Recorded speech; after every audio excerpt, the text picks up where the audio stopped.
Hey everyone, it's Denise Brown from the Caregiving Years Training Academy. Welcome to our podcast, the Caregiving Book Club. I am thrilled and delighted to have Norris Roberts with us. Hi Norris, how are you? Hello, how you doing? You are the author of a series called the Still Here series, which includes 2 books. Each book is about caring for, go ahead and hold up your, and say something, and then your video will appear. Tell us about the books you're holding up. Okay, my first book I wrote was called Mama is Still Here. This book is about my caregiving journey with my mother and going through the 7 stages of Alzheimer's, because she suffered from Alzheimer's when she was later in life. The second book I wrote is called Daddy is Still Here. And Daddy is Still Here is really the backstory to the first book, Mama is Still Here. Because what a lot of people do not realize is that I was not only caring for my mother with Alzheimer's, I was also caring for my father and my father-in-law. And also I was a member of the sandwich generation. And so I was a caregiver for my teenage children. They were going to college really, really soon. So, so basically for 12 years, I was a caregiver. Yeah, that's what I think is really so.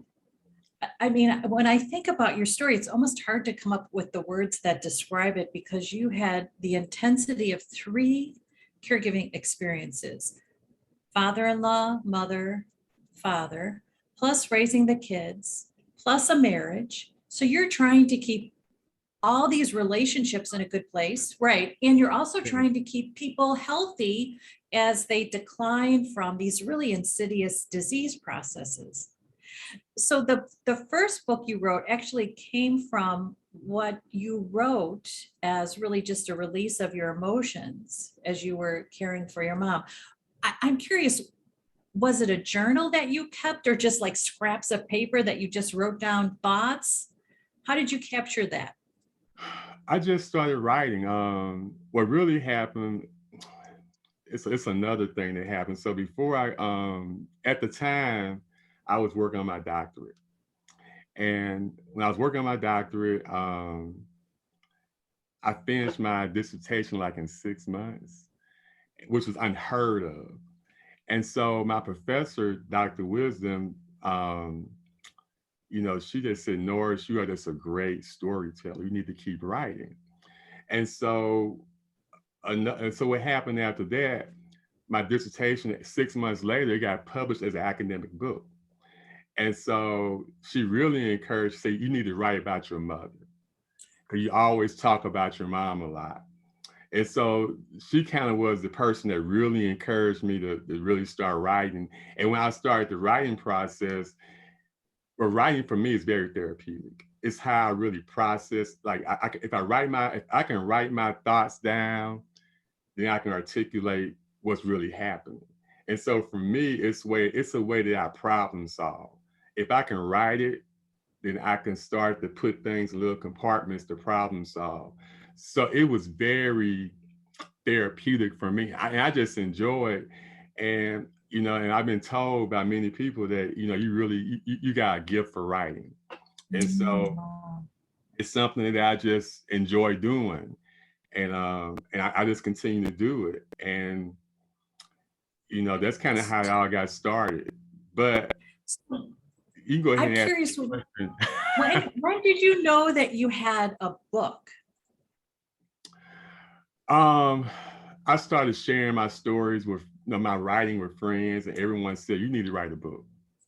Because I would share the things that were happening to me. I had friends that would say, Norris, what you have is so valuable to so many other people.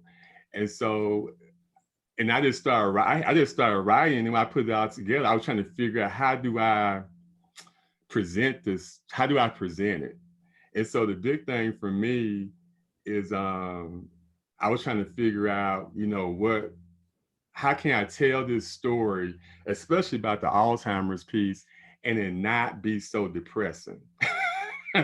Well, yeah.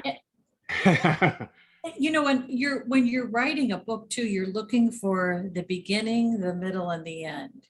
Right. even if a story of caregiving doesn't have this beginning that you can pinpoint, I guess. Sometimes that's what's hard. So how do you start? Where do you start? And then how do you flow into how the book ends? And I think sometimes caregiving can be a hard structural experience to tell through a story in terms of how you organize it. So how did you work through that? Well, initially, first of all, it was a first edition to the book. And so what I did first, I love music. And so I made every chapter title a song title. And so I kind of relate everything to a song. So I had this idea where I'm going to make every chapter title a song title from the 60s and 70s. And that was music that I grew up on because my parents, they loved music. They played those songs when I was growing up in the 60s and 70s. The next thing I did, I love quotes. And so I said, I'm gonna always do an inspirational quote when I start to share my story. Then I followed that up with well, song facts. And what song facts is, I tell facts about the song, and then I tell like the history and the stats on it. But most importantly, I talk about what the song means and what it means to me as I share my story. And then I go into a thing called flashback. And so I think what people, I think, as the thing about it, I use the memories, the things that happened before the caregiving journey. I share that in a flashback. And it's been really powerful for me because when I get into those low moments with my mother, and when she can't remember my name, or she had these crying spells, I try to use my empathy to figure out how she may be feeling. And so, like, for example, when I was 10 years old, I got hit by a car on my bike. And so I had to go to the hospital in the ambulance. It was blood everywhere, and I had to get stitched up at the hospital. And so when finally my mom into the room, I just started crying uncontrollably because I was only 10. I was scared, but I used that emotion or that memory to think about how my mother may be feeling when she has these crying spells. And so I share in my book, I said that perhaps this is how my mother feels when she has these crying spells and she just can't stop crying. Maybe it's something that's making her super scared. Something, I don't know what that is, but me going back and going back into the memories or depositing to me years ago, it kind of gives me empathy to help her through that process. And that's how and so by her having Alzheimer's, I think it was all about, for me, was all about remembering. And so when she couldn't remember, who I was anymore, then I will remember for her. And what was important to me was not only remembering our past, but to also make new memories with her. And so anyway, going back into the book, then I share my journey, like the stories, my journey, the caregiving journey, like the things that happened. But the one thing I wanted to do is also conclude every story or every chapter with a scripture and a prayer. And so I'm a Christian, so I just put a scripture out there that I think that relates to my journey. Then I follow it up with a prayer from my heart, and I always pray for the caregiver, the sufferer, pray for doctors to look for a cure, and just pray for people that are on a similar journey as me, as we try to take care of these people that we love. So that's how I process it. It was a way how I process my journey for myself, and my thinking, if it works for me, maybe it worked for other people. Okay, so that's actually my next question. So you got a lot of feedback that said you have got to tell your story because you're going to help others. And I'm just curious, who's the reader that you envision really receiving help from your books? The reader is the person that's on the journey. That's who I would hope that can get to this book, the person that's on the journey. But what's happened in life, a lot of people who are their primary caregiver, they have other siblings or family members um, that they're trying to like explain what's happening. And when you say some of the things that do happen, it sounds so far-fetched and crazy. And so sometimes what people would do, they'll just like, get a copy of the book and they'll send to like their siblings and family members and say, this is what I'm going through. And what I've seen what's happened in the past, people have, they get it. And then also what it has been like in my family, my mother's sister, her oldest sister had Alzheimer's. My grandmother had Alzheimer's. Her older brother, her oldest brother, eldest brother, he had Alzheimer's. And so my mother had the worst of all her family members. She went through all 7 stages. My mother's sister, she didn't get it. She acquired the disease after my mother acquired, but she went through it at a much slower pace. But what happened when my extended family, my cousins, were going through it, like I was going through it, when I shared my book with them, it was like a roadmap for them to know the things that may come in the future for their mom. And they were able to adapt a lot easier and better. So a lot of people say it's like a guide and a roadmap for this particular disease. And I just lay it out there, and my story is very honest. I don't really hold anything back as far as even like relationships with family members, because especially with the Alzheimer's piece, when a person has that disease, um, people just shut down. People stop coming around. Um, it's like, and that what they are, their behaviors that they have toward the person with the disease is not only with that person, but also with the caregiver. And so, you have family members that you would see like a lot, and it went from like seeing them a lot to not seeing them at all. So, and it's more common than people want to talk about. And so I've been very honest about um, how this disease really impacts the family and the family relationships. Okay, so I wondered about that. When you write a personal story, you write about others who impact your personal story. And sometimes you worry about airing too much of the family's dirty laundry, and you think, how much should I tell? So you decided to just tell the truth, tell the story. I told the truth, and but the thing is, I don't single anybody out. So I don't share like specific names. I don't do any of that. I just kind of share what happened without sharing who it happened with. And so I really try to I was guarded in that regard. I was very guarded from that perspective, because some people don't want to be identified at all, especially when it's with Alzheimer's. And so I don't say specifically who did what, but I just share these are the things that happen. And what I mostly share is like how did I feel about it? And so it's really the book, even though we don't live in this bubble, but what I was really trying to do is just, share this story between my mother, my father, and myself and my father-in-law.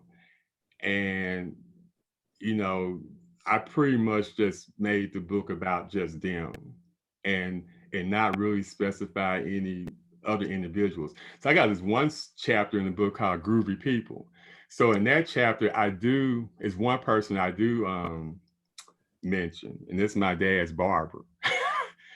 And it's such a cool story that I really had to mention his name. And when I say this, what happened, my dad's barber, or our barber, my dad used to be a mechanic at Western Auto years ago. And so this little kid would come into the mechanic shop on a weekly basis, and he would, shop through the store looking at bikes. But then he would also watch my dad work. And he admired my dad because my dad had the biggest toolbox he's ever seen. And it was the biggest toolbox in the mechanic shop. Okay, that guy was my dad, was my dad's barber. Then years later, the same kid was in high school, and my mom was a school teacher, and my mother was his typing teacher. And so and that's how he met my mother. But we never did know until years later that he know my father, that my dad was that person he watched in the mechanic shop. We didn't know that my mother was his typing teacher until like years and years later, because how I met him was that I was trying to find me a barber close to my house, and I was really frustrated. I had a lot of bad experience with barbers, and then I just sat in his chair, and we've been like friends ever since. And then he became my dad barber, and we started putting out the stories together. We realized that he's been in our life, he's been in the lives of my parents and me for a long time. And I had this Christmas party at my house, and I invited him to come, and he came. And then he was looking at the pictures in my family room, and he saw my mother's picture, and he said, "That's Mrs. Roberts." And I said, "Yeah." He said, "Is that your mother?" And I said, "Yeah, that's my mother." And he said, "I know you said she was a school teacher, but I didn't put it all together." And so I said, "You want to see her?" And he said, "She's here." I said, "Yeah, she's here." And I got my mother. She saw him, and she instantly knew who he was. She said, she called his name. His name is Desi, and she said, "Desi, what you doing here?" And they started talking, and he was explaining that he been cutting my hair, my dad's hair, and my son's hair for years, and he never made that connection. And she grabbed them and hugged them. But it was such a good reunion that we all had this one person that we really admired, that we really liked, and we all know this person in a different way. But what I really admire about Desi is that when my dad couldn't get a haircut, um, he would come to my dad's house and cut his hair. When my dad was passed, my dad died from pancreas cancer. So when my dad was the Thursday for my dad died on Saturday, on March the 18th. Desi came that Thursday before he passed because people was coming by to see him, and he came to the hospital, and he actually he cut his hair. We sat there together and shaved and cut my dad's hair. Wow. And so, Wow. we just, it was mostly my dad liked to look good for one, and we wanted to make sure that he felt as good as possible, and he could be presented well. And so he was, he just smiled when we did it because it made him feel better. Well, it's quality of life. Right. And I tell people all the time, I say, you got two jobs as a caregiver. Your first job is keep them safe, and your second job is to comfort them. And that's it. And that's why I tell people all the time. I mean, don't go on, don't go into this, arguing with them, or because the thing is that I knew my parents long before they got sick, and I know if they can do better, they would do better. But this is the best they can do because they're sick. And so my job at that point is just to comfort them. It's not to point out that they did this, they should not have done this, they should not have done that, or just scold them for, because I'm frustrated. I mean, I never did any of that, but I see people that do it. And I always say, don't do that. Do not do that. You only have two jobs, and your two jobs are to keep them safe and comfort them. And that's it. If you can just do those two things, you'll be blessed for it. Yeah, I love that. So here's my last question to you, and that is, it's a two-parter. What did you learn about yourself in writing your books? And I'm wondering what you learned about your family in writing your books. I learned about me. I learned I was a good storyteller. I didn't know that before. I had no idea. Because when you're writing like a book, or you get feedback from others, and so um, you get this feedback that I was receiving. It's kind of blew me away, because what was interesting to me is people's interpretation of what I'm sharing.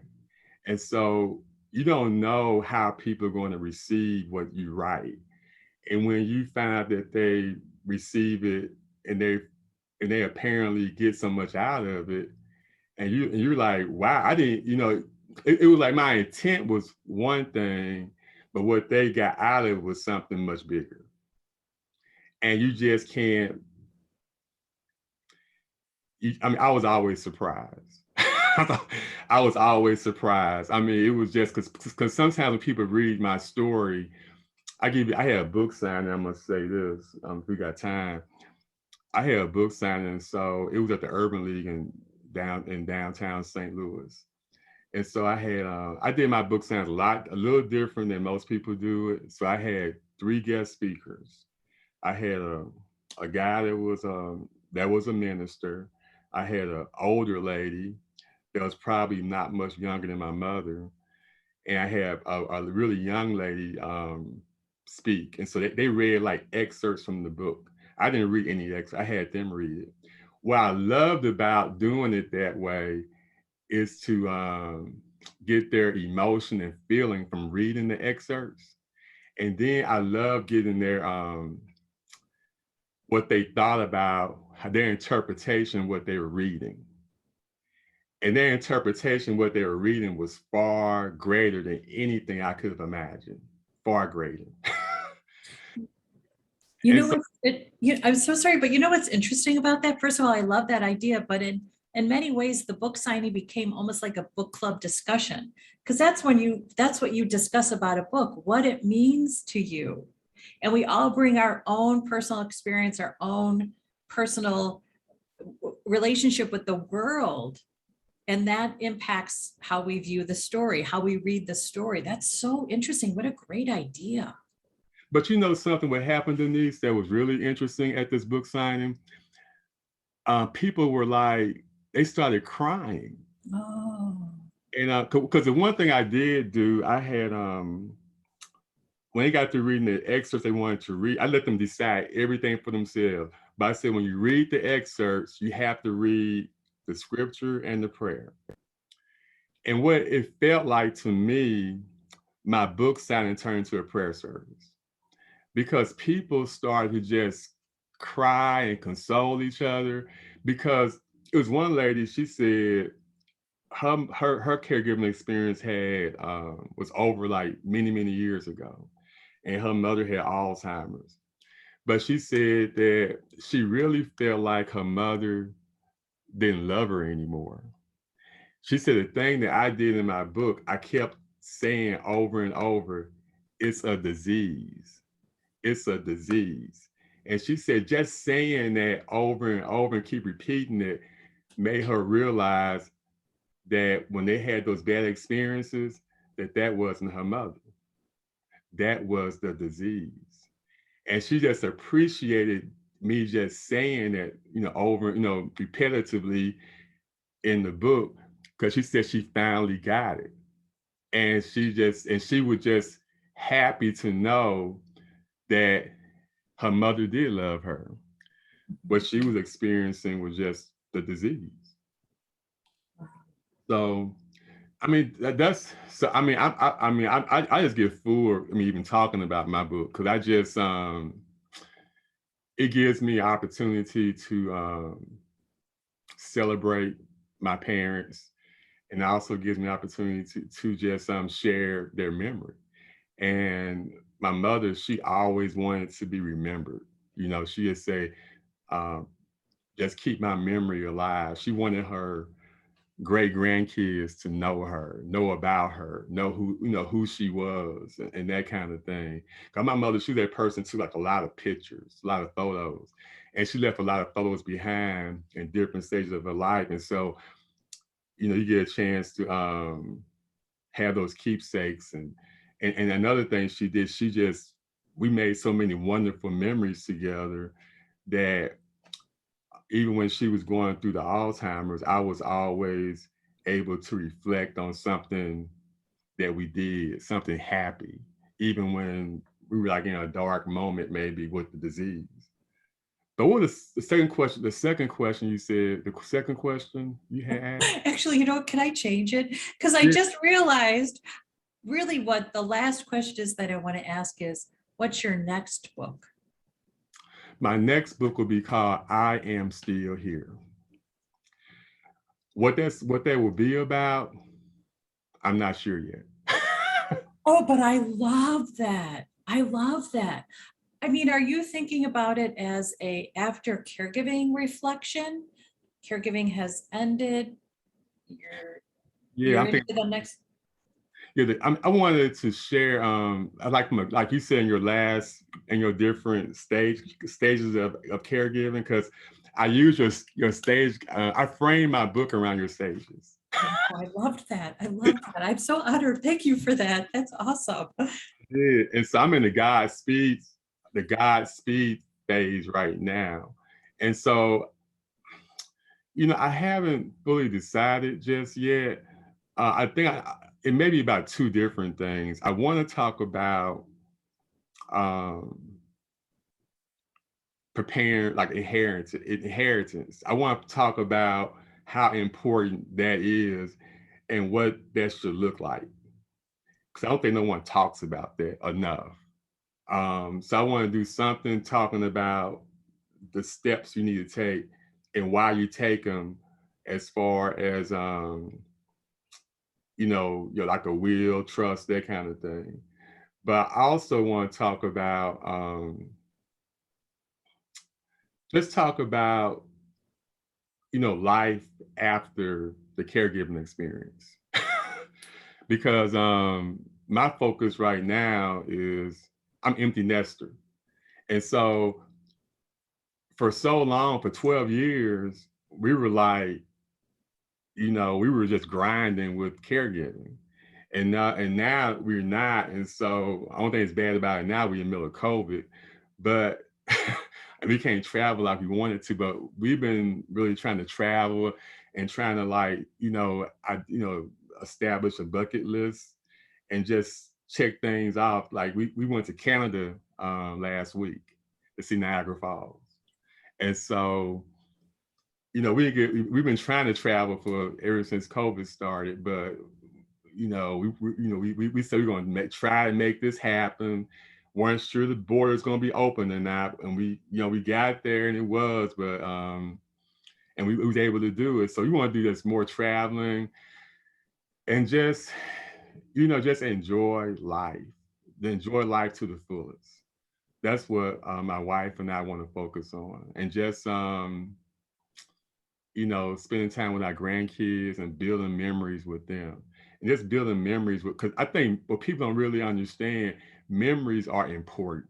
We have, if you don't do, create memories and deposit them into the people that you love, then you're not left them with anything. And so that's what I want. I just want to just, you know, I just want to share some of the things that we're doing, I think, in the next book. And and I may want to, another thing is happening too, Denise. You know, it's the big thing now is diversity, equity, and inclusion. And so I've been I've done like a lot of research in that area, because with my current job I have now, I'm the president of that. We got a council where I work at, and I'm the president of it. And so I may want to speak a little bit about that. How I'm going to do it all in the book, I don't know, but I got some ideas. So I'm not sure I really answer your question, but it will be a third book. I've always said if I do a series, I want to do 3 books, and I want to name the next book I Am Still Here. Yeah, I love that. I love that. Okay, so Norris, for our listeners and our viewers who'd like to learn more about your books and your work, what's your website address? My website is www.mamaisstillhere. And so it's a title of the first book, Mama. I didn't change it. I just left it the same title. But you can go to their website and you can get both books. You can get both books on their site. And if you want a signed copy of the book, mamaisstillhere.com, you can go to the store and there's like different packages. And I was actually sign the book and I will send it to you. So Okay, that's awesome. That's awesome. That's awesome.